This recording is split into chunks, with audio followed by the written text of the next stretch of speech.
وای دا زما زوی ورک شوی ټینشن راته ولاړ شوی و دماغ به کار نه کاوه نو دې زوی مې راته وویل چې نسوار شروع کا لا حول ولا قوة الا بالله. نو په دغه سپین سر باندې په سپین سر باندې نسوار د هغې تیلی به رااغسته وار به یې جوړاوه بوډۍ ښځې بوډۍ زموږ د نوجوان نسل دای کار سره خاص کر بیا زه ډېر افسوس کوم په هغه تعلیم یافته طبقه باندې چې کوم ایجوکیټډ خلک ځان ته وایي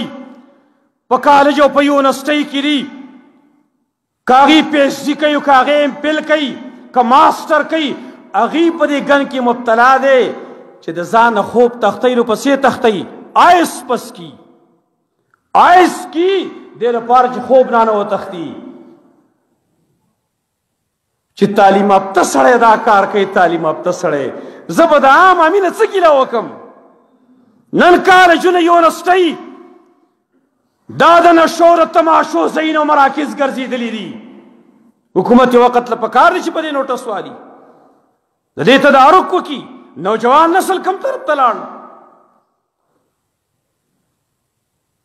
چرس په نوم مخکې هغه خلکو سکل چې کوم به لوپر ټایپ خلک وو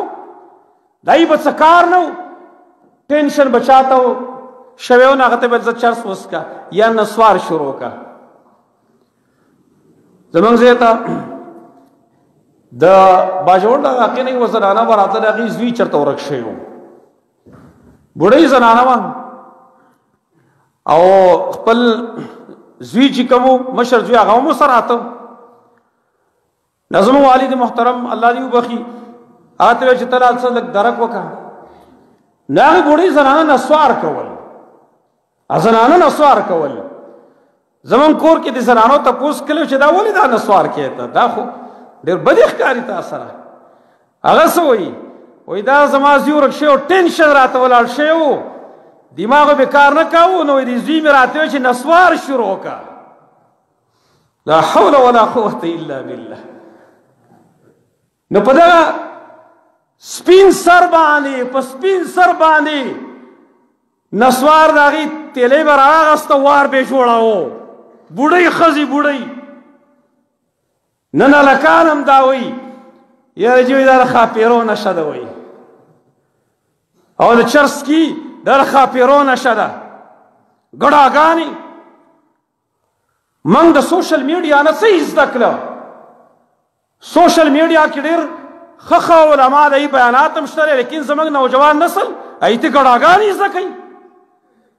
نو دې حد ته خبره ورسېدله په سوشل میډیا باندې د زده کړې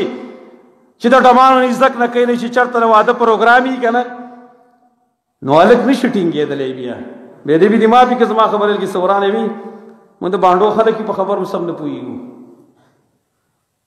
نو هلکان دې حد ته ورسېده چې کله